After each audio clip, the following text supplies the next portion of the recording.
Bienvenidos a Bits, Bots y Bolsas, conversaciones con los cracks del retail. Aquí conversamos con líderes del retail sobre las estrategias y tendencias que están transformando la industria. Inspírate con sus decisiones y visión para un futuro innovador. Comencemos.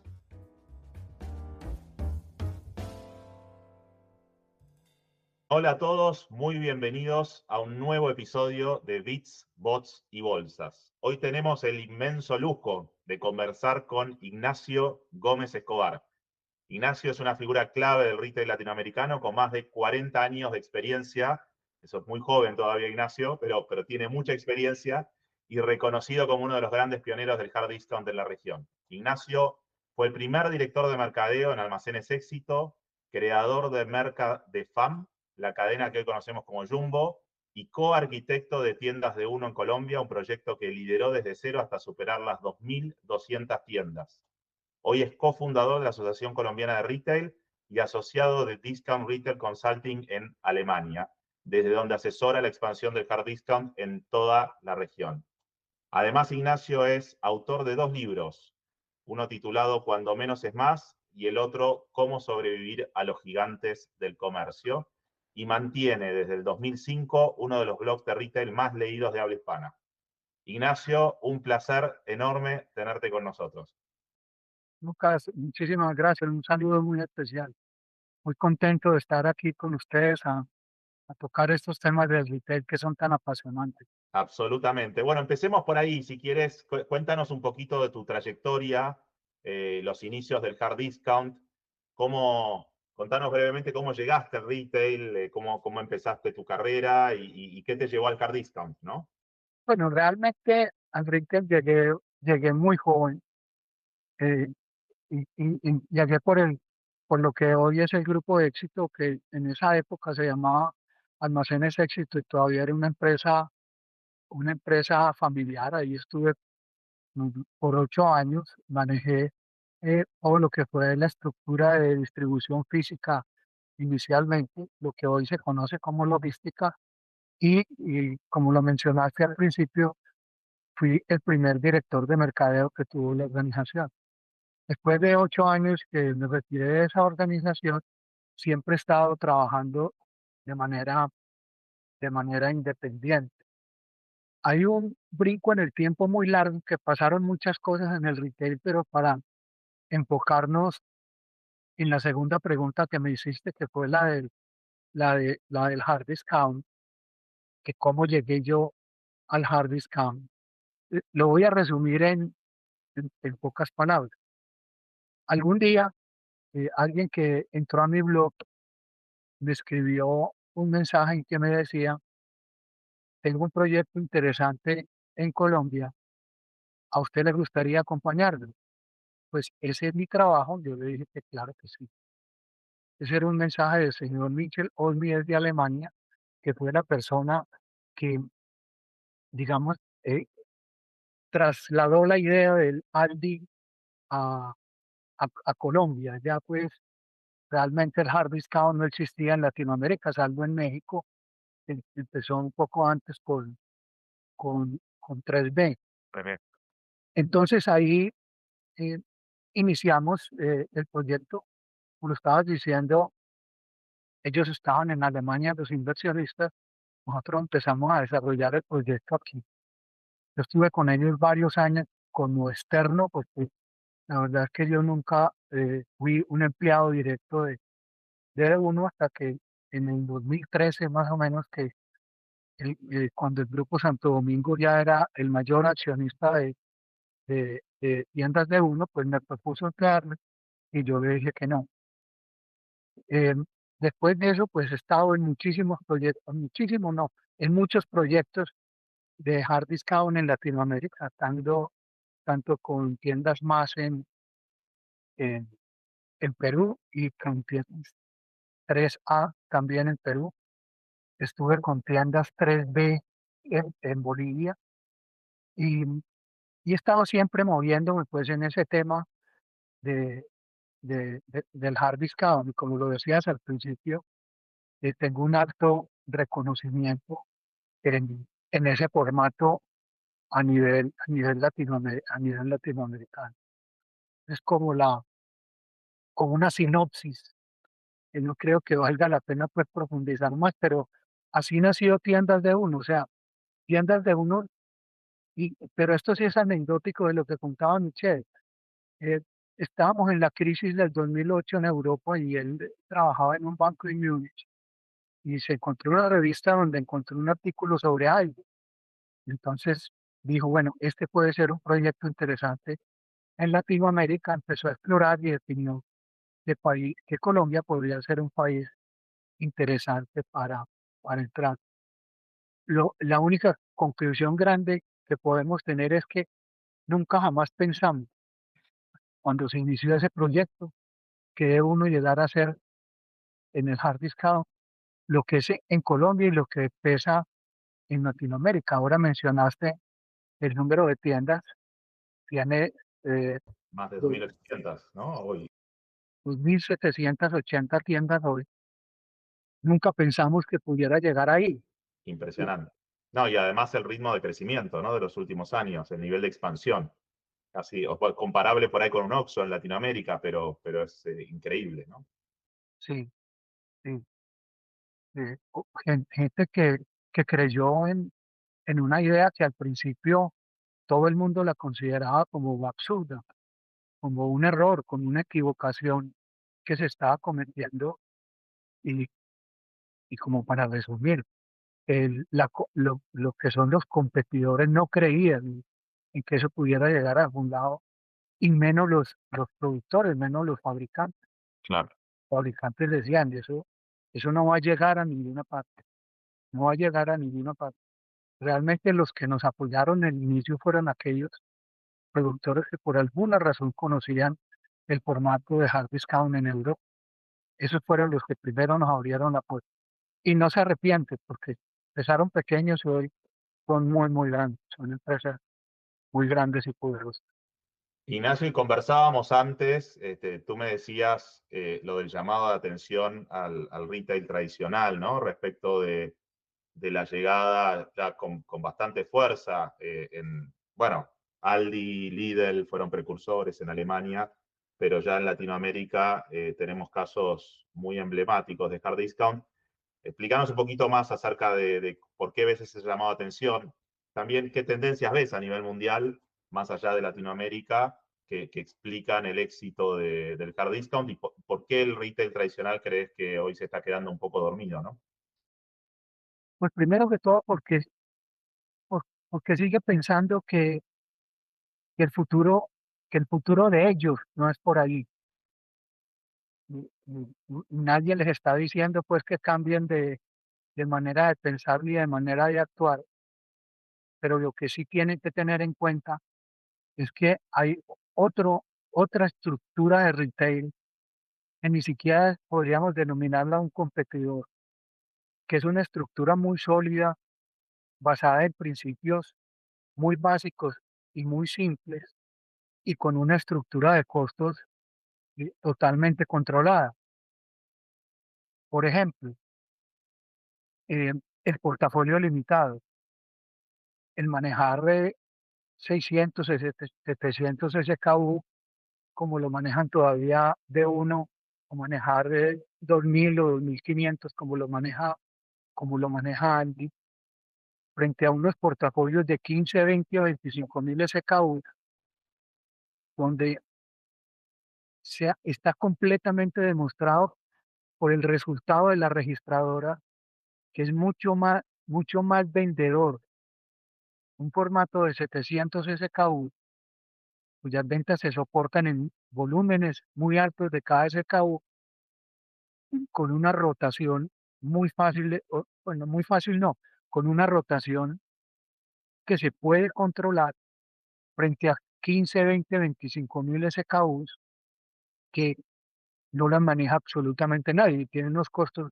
muchísimo muchísimo más altos.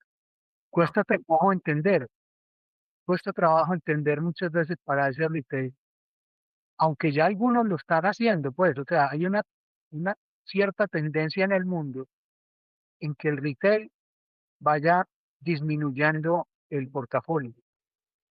Pues, nunca van a llegar a 700 SKU porque sería un formato de hard, pero sí a llegar a número de SKUs un poco más razonable en su portafolio, porque usted lo sabe mejor que cualquiera.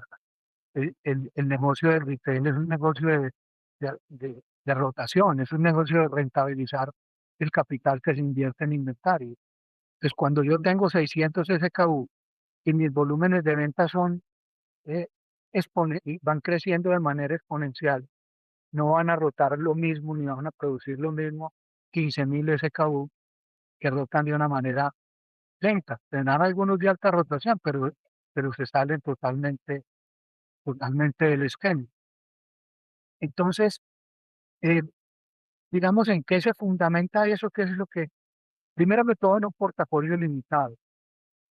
No digamos pues el número de SKUs, pero la sola palabra portafolio limitado, en que son, en que son proyectos que se soportan en una marca propia, en su marca, en, en el desarrollo de sus marcas propias. Todos en el mundo son muy fuertes en marca propia. Pues te pongo el ejemplo de uno, el 90% de sus ventas son en marca propia. Con Ara ocurre lo mismo, Onísimo, que es el más nuevo, lo mismo, con 3B en México lo mismo, en todos, con más en Perú, con todos ocurre lo mismo.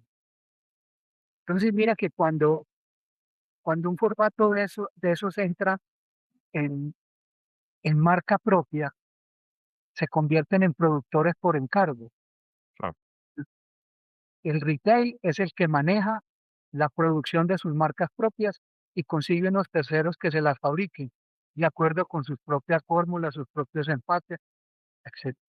Entonces se vuelven muy fuertes y como lo decías ahora cuando mencionaste a Mercadona, con el futuro se van volviendo mucho más gourmet, o sea, van evolucionando en marca propia.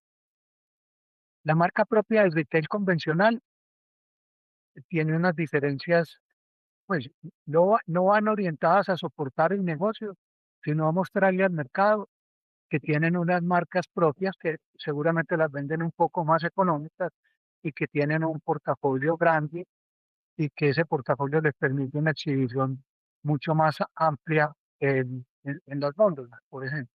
claro, Estamos hablando del portafolio limitado, estamos hablando de, de la fortaleza de las marcas propias, que es parte del corazón del hard discount, pero vienen otros elementos que son muy importantes, la logística, por ejemplo. Es la logística se conoce como una logística a dos toques. A uno le pregunta, ¿cómo así que logística a dos toques? Hay dos maneras de interpretarla, pero yo te voy a dar una que la gente la entiende fácil. En el hard discount un producto lo toca quien lo empaque en la fábrica y lo vuelve a tocar quien lo saca para pasarlo por la registradora. O sea, todo eso y lo mismo ocurre, pues se puede decir también de la fábrica a la registradora sin que el producto lo toque nadie más. Eso es eso es lo que se conoce, como se conoce logística a dos toques, que tiene un aditamento que se llama el de la caja cerrada, que enseguida se los menciono, porque eso hace parte del corazón. Entonces, mire, es una logística simple. Prácticamente el CDI es una autopista entre el proveedor y la tienda. Casi todo se maneja por cross-docking. Como puedes tener en 600 no tienes un mejor control de inventario, los sobrestock realmente no existen. O pueden existir porque sea necesario tenerlos, pero no no por errores muchas veces de la operación misma del negocio. Entonces, ¿eso qué implica? Unos costos mucho más bajos. Recibos certificados. Regularmente cuando a un retail convencional llega el proveedor, el recibo abre las cajas, cuenta, valida. En el hard discount no se valida eso, se confía. Lo mismo entre el centro de distribución y la tienda. Tampoco se cuenta.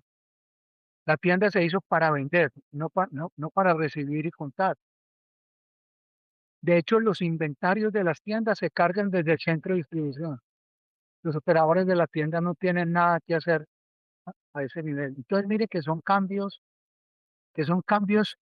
muy simples, que son cambios muy simples que impactan los costos de una manera muy, muy importante. Eh, eh, eh, eh, Esos portafolios limitados y la marca propia se concluye muy fácilmente y han afectado de una manera grande a los fabricantes de marca, ¿cierto? De una manera significativa. Ellos han tomado otras medidas que si quiere pues las podemos comentar un poco más adelante para no salirnos todavía del tema del hard discount. Adicionalmente, la expansión. Se inició con tiendas de 230 a 300 metros cuadrados en los barrios. eh, ya por los volúmenes de ventas se han tenido que salir a formatos más grandes y fuera de los barrios, porque ya pues áreas de 900.000 metros no se encuentran fácilmente, no se encuentran fácilmente en un barrio. Pero mire, hay una cosa interesante. Imagínense que en una tienda de 300 metros hoy es más rápida la venta que la reposición. O sea, muchas veces casi que los formatos de hard discount, en el caso específico de uno, casi que tiene que tener camiones parqueados afuera para poder tener la tienda con producto, porque la velocidad de venta es mayor que la velocidad El de- viejo y conocido Just in Time. sí, de la velocidad de reposición. El hard discount entró por precio, pero realmente no es un negocio de precio, es una estructura. Inclusive le ha enseñado a la gente a comprar. Ustedes han escuchado de la paradoja de la elección, ¿cierto? Bueno, Sí, sí, la parálisis de la opcionalidad. el hard discount se basa mucho en eso, de que la gente cuando tiene demasiadas opciones de compra se equivoca, Sí, o se paraliza, no compra. paraliza, o no compra o compra mal. Cuando llega a un formato de portafolio limitado, o compra o no compra, la decisión es muy fácil. Y eso ha influido.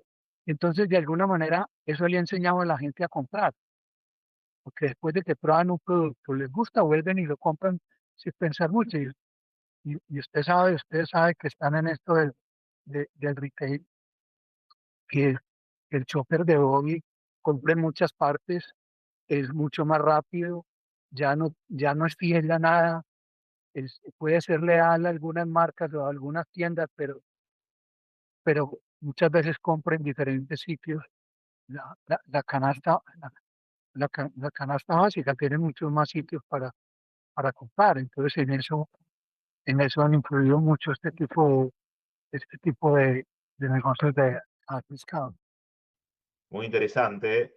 Te quiero preguntar, a ver, no todos pueden tener en sus palmares la creación de, bueno, de Jumbo primero, después ayudaste a crecer a D1. La verdad que son dos creaciones que pocos retailers en Latinoamérica pueden mostrar.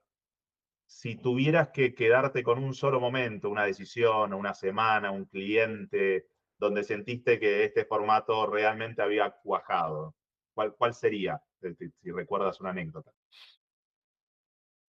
Pues mire, primero que tengo que dar una aclaración y es la siguiente. Cuando hablaste de Mercadepam, Mercadepam fue un proyecto que se desarrolló en Bucaramanga por un grupo familiar muy poderoso que lo tuvieron que vender porque le tocó la época de la seguridad más difícil en Colombia. Entonces, casi que a esa familia se turnaban para secuestrarla, una semana uno, otra semana otro.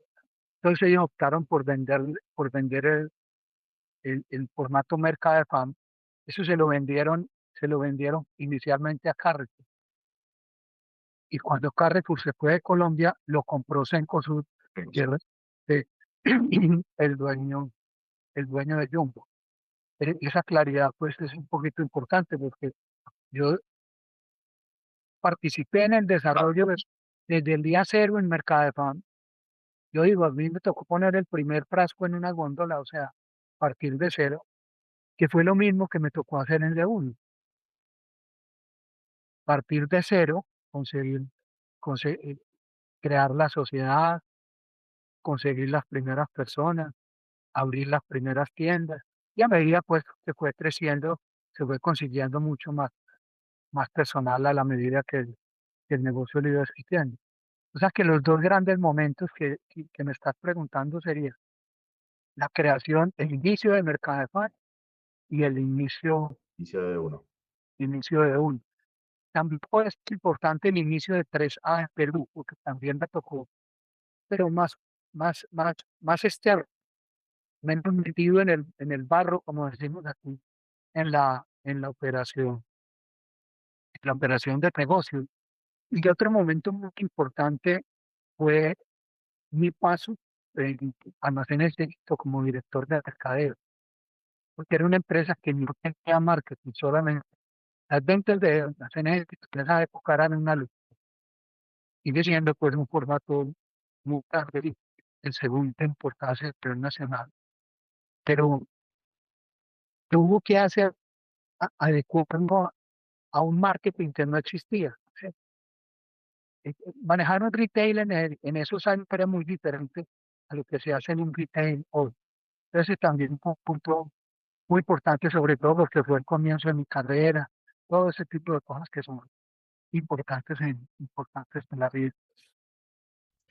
Ignacio, y te llevo en las redes, generalmente nos llenan con historias de éxito y quizás uno no ve o ve muy pocas de fracaso, ¿no?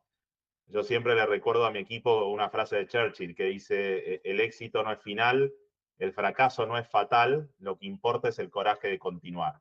En, en Entiendo. estos, en estos 40 años, ¿podés compartir de algún error o desafío al que te enfrentaste o en retrospectiva que digas, uy, acá la pifié, pero aprendí esto? Y cómo eso transformó tu manera de pensar el retail, ¿no? Mire, yo aprendí de hard discount a la medida que íbamos eh, abriendo tiendas de hard discount. A los El- golpes. sí, pues, de todas maneras, hubo un asesor de alguien, pero un asesor externo que estaba en Alemania. Pues, vino una vez, creo que estuvo 2 días, no, no fue mucho. Nos regaló un libro del 2011 que él había escrito sobre Aldi, que también le daba a uno una idea de cómo. Pero lo que te quiero decir es que en todo el retail siempre hay algo que se llama ensayo y error. O sea, nunca nada ha sido perfecto. Y sería pues ambicioso decir que nunca se cometieron equivocaciones. Claro que sí. Pero lo dijiste en esa frase de ahora. Eso es un tema de ensayo y error. Uno va, se equivoca se devuelve y corrige y sigue. Nos equivocamos, por ejemplo, en ubicación de algunas tiendas. Claro. Es que imagínense que nosotros al principio, la decisión que tomamos, seguramente por recomendación de, de alguno de Alemania, es ahora una tienda uno cada 7 cuadras. No piensen nada más. Una cuadra es una manzana, yo no sé cómo ¿no? O sea, totalmente cerca una de otra. Y sature. Claro, cuando uno abre tiendas sin pensar en ubicación, sin pensar en facilidades y todo eso se equivoca. Y tocó regresar, tocó regresar mucho. En almacenes éxito también cometimos, con toda seguridad cometimos errores. Yo no me acuerdo pues, de muchos de ellos, pero errores que inclusive a la organización le pudieran costar dinero en ese momento. Pero siempre existe la conciencia de, del ensayo y el ensayo del error. Yo nunca he sido comprador, es la verdad. Yo siempre he trabajado. o en operaciones, o en estrategia, o en marketing, pero no he sido comprador. Pero te digo eso, les digo eso porque em, algo de mucho valor que me enseñaron a mí, me enseñó sobre todo Gustavo Toro, que era el dueño y fundador de Almacenes Hechos, es que el, el que compra bien, vende bien. Bien, Entonces, si bien yo nunca fui comprador, siempre traté de transmitir esa enseñanza a los que entraban o los que entraban a negociar, sobre todo porque no hemos hablado, eh, y te lo voy a mencionar de una manera corta, que es fundamental en el hard discount, que es la negociación a valor neto. O sea, en el hard discount no existe el pack comercial o el paquete comercial. claro. No existen impulsadoras, no existen mercaderistas, no existen promociones, no existen descuentos de precio, no existe una participación directa del proveedor en el manejo de la tienda, solamente devolución y por calidad. En el hard discount no existe la logística inversa. Existe para devolver canastas y material de empate y eso. Pero entonces esas son las cosas que lo hacen diferente y sobre todo la estructura de costos. Te llevo un poquito a la tecnología, pero también vinculado a tu libro Cuando menos es más, ¿no? En el hard discount, como decías, nació como una promesa muy clara de pocos SKUs, alta rotación, bajo costo, ejecución impecable. Esa simpleza operativa parece estar en tensión con la complejidad creciente que traen los datos, la inteligencia artificial, la personalización.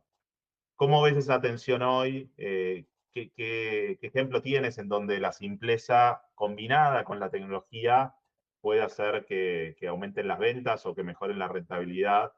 Puede ser del formato hard discount como de otros, ¿no? O sea, te traigo un caso ya de hace muchos años que siempre recuerdo de una cadena en la India que cuando tenían que mejorar su facturación decidieron simplemente poner un canasto para que la gente tenga un canasto para guardar. Antes la gente iba y no tenía ni canasto ni bolsas, entonces tenía que agarrar las cosas, no podía cargar muchos ítems, ¿no? Muchos SKUs. Entonces se le ocurrió la fantástica idea de simplemente darles un canasto y con eso aumentaron el ticket promedio, creo que es 15%. ¿Qué ejemplos y cómo vinculas la tecnología y todo lo que se está hablando de la inteligencia artificial a este formato de hard discount o a otros de retail en particular? Pues mira, eh, inicialmente el hard discount se manejaba de una manera muy simple. A medida que crece, pues, a pesar de que es simple, se vuelve más complejo su manejo. Entonces, los mayores beneficios que puede tomar el hard discount de la inteligencia artificial es en los procesos logísticos. Mejor dicho, no hablemos solo de los procesos logísticos, hablemos de toda la cadena de abastecimiento. O sea, desde, desde el productor hasta la registradora, ¿cierto? Que en todo eso tiene de alguna manera aplicación. Y siempre el hard discount va a buscar oportunidad de que las cosas lleguen y que el producto siga rotando a la velocidad que ha venido rotando o mejor, y que adicionalmente los errores que se pueden estar cometiendo, que de hecho se cometen por, porque los volúmenes de venta son lo que les decía ahora, son tan altos que muchas veces rota más rápido la tienda que la reposición. Entonces es ahí donde la inteligencia artificial y la tecnología le tienen que ayudar a que esa cadena de abastecimiento sea cada vez más ágil, más depurada, con menos conflictos y mantener la estructura de costos. Porque mire, la gente no cree esto. Le voy a poner como ejemplo el grupo Éxito. O Éxito hoy, inclusive cuando el hard discount dice Menos es más, es lo que yo fundamenté en mi libro. El grupo de éxito dice más es más. O sea, en el, o- en el, o- en el otro extremo y está aumentando el portafolio, pero bueno, el tema, el tema en el fondo, en, en el, en el fondo no es eso, pero el grupo, el margen bruto promedio, el promedio siempre es un Es mentiroso. grosso, pero que sirva como ejemplo, es del 15%. El margen bruto de un retail, de un hard discount como el grupo, como de uno es del 15%. Es el mismo. Y por ejemplo, yo sé que usted seguramente ha mirado las ventas. Me puedo estar equivocando. Es que si te las doy en pesos colombianos no digo mucho, pero, pero en 16 años de uno es la cadena que más vende en Colombia. Crece alrededor del 11% anual. Todavía está creciendo a dos dígitos. Cuando venía de crecimientos del 25, pero es que ya no tiene dónde crecer. Está en 580 de los 1.125 municipios que tiene Colombia. Y en 28 de los 32 departamentos o de los 32 estados, como los queramos llamar. O sea, ya la capacidad de expansión es mucho más limitada y es mucho más distante, digamos, de los puntos, de- digamos, de donde nació. Claro. Entonces, eso hace que toda esa tecnología que llega hoy, que va llegando con mucha fuerza, sea aprovechada en eso. ¿Cómo optimizo yo toda mi cadena de abastecimiento? Porque cada vez va a ser mucho más compleja. Es que, mire, cuando nosotros iniciamos teníamos un proveedor de marca propia, digamos de leche. Hoy en día, de esa marca propia pueden existir 7 proveedores a nivel nacional.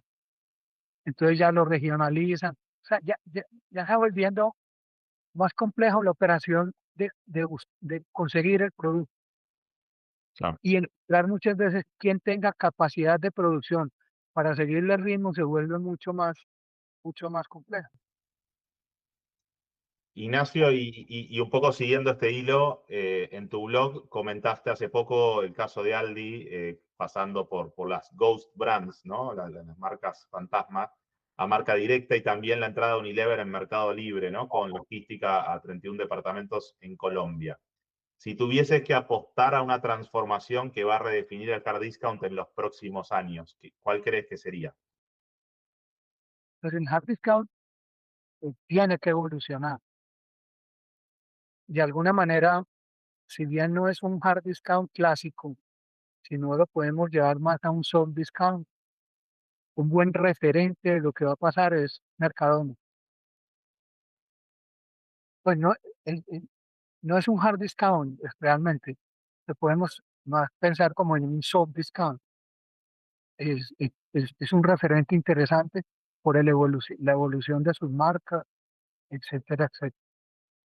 Y has visto que ya proyectos como Aldi, Lidl e inclusive Mercadona entran en categorías que eran impensables antes. Frescos, por ejemplo, Claro. las categorías de frescos que se vuelven, todos los días se vuelven más importantes.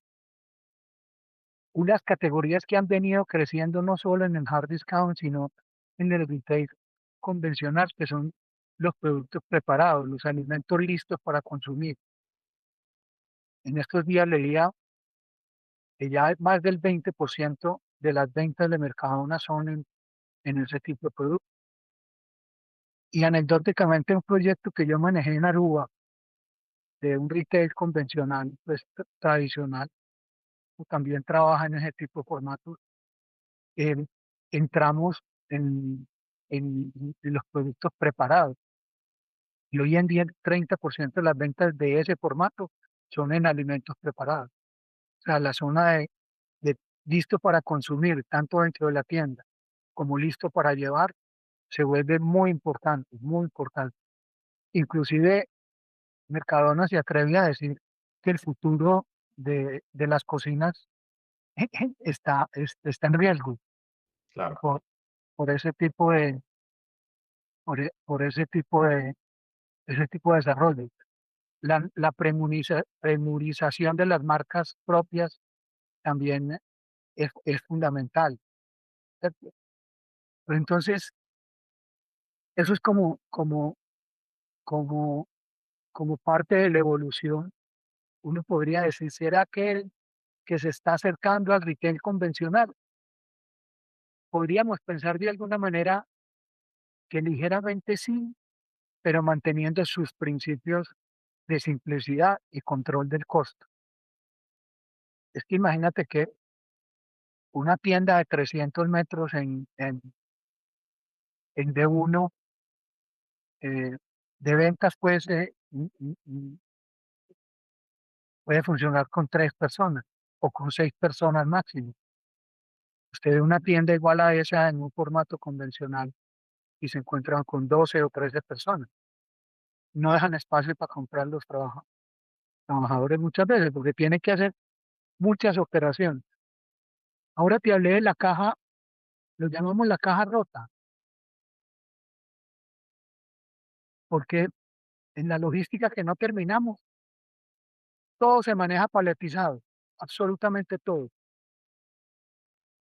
Inclusive hay formatos en Colombia como Ara, que es un soft discount, el segundo de importancia con más de 1.700 tiendas a nivel nacional, que sus órdenes de compra son por pallet, no son por caja siquiera. O sea, ya han definido unidades de empaque por pallet y compran por pallet. Como les digo, la caja llega cerrada y la caja llega cerrada a la tienda, nadie la toca. Y se llama la caja rota porque ahí se rasga la caja para que quede y sí, que el cliente el famoso shelf ready package, ¿no? coma de la misma caja. Claro. Todo eso es control de costo, todo eso es control de costo. Totalmente. Muy interesante. Sí, nosotros estamos trabajando con algunos hard discounters y todo ese tipo de exhibiciones las vemos. El shelf ready package es algo que vemos que se está usando mucho, que llega a la caja cerrada, troquelada. Digo, después el consumidor puede comprar el ítem individual, pero la logística se facilita mucho, hasta la exhibición, el trabajo del repositor se facilita mucho y de esto de la simpleza que tú mencionas.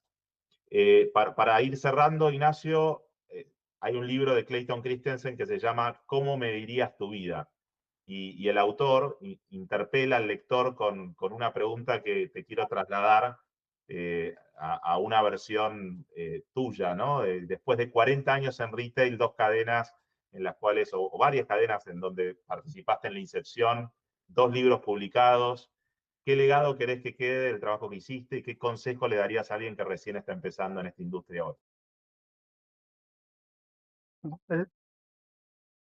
El, el legado es que lo recuerden a uno y que lo que uno logró influir mucho o poco en el desarrollo del retail y especialmente en el desarrollo del retail de hard discount en Latinoamérica, pues tenga uno quien lo pueda, quien lo pueda continuar, ¿sí? Ese es como, pues uno no quisiera pues ser como eterno en el mundo, en el mundo de todo el mundo, pero sí que por lo menos se acuerden de uno y que si alguna vez por ahí ven en una en aquel, uno de esos por libros o seguramente un tercero o cuarto que alcanzaría a escribir, pues digan, ve, yo me acuerdo de Ignacio Gómez que hace 20 años era la persona eh, ¿cómo esas cosas son? Que la familia que le ha tocado vivir todo esto con uno, pues también lo recuerde y trate un poquito por lo menos de mantener vivo lo que son los libros, y esas cosas, pues, simples de la vida. Yo no soy famoso, nunca me ha interesado ser famoso, soy muy conocido, eso sí. Yo creo que sí, en Latinoamérica, Te, sí, te sigo activamente en LinkedIn, leo tus artículos interesantes y me mantengo actualizado de las estadísticas también del hard discount y demás.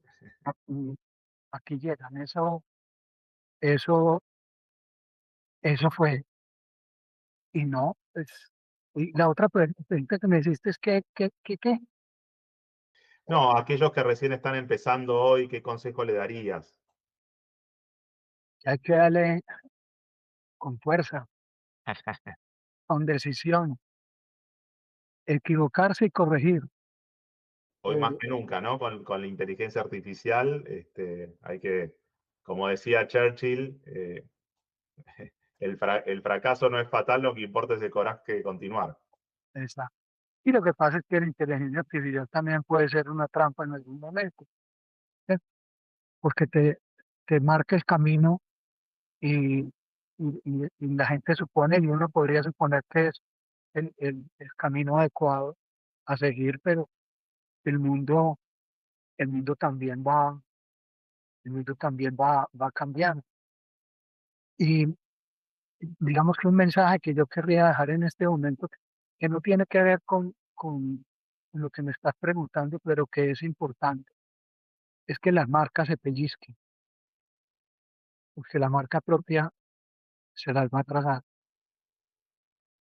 Hay fórmulas. Claro. Por ahí hay una nota que yo subí esta semana que decía que empresa que no maquile tiende a desaparecer. Todos tienen un freno para eso, pero todos terminan sabiendo que lo tienen que hacer. Así sea creando empresas paralelas para eso. Ignacio, muchísimas gracias. Fue un placer conversar contigo, también aprender, como siempre, mucho de retail y sobre todo del hard discount. Así que muchísimas gracias y espero cuando esté por allá por Colombia visitarte en persona. Y muchísimas gracias a ustedes por invitarme. Bueno, gracias Ignacio, un abrazo. Gracias, hasta luego. Muchas gracias por escucharnos en Bits, Bots y Bolsas. Esperamos que estas ideas impulsen tu visión para el retail del futuro. Te esperamos en el próximo episodio.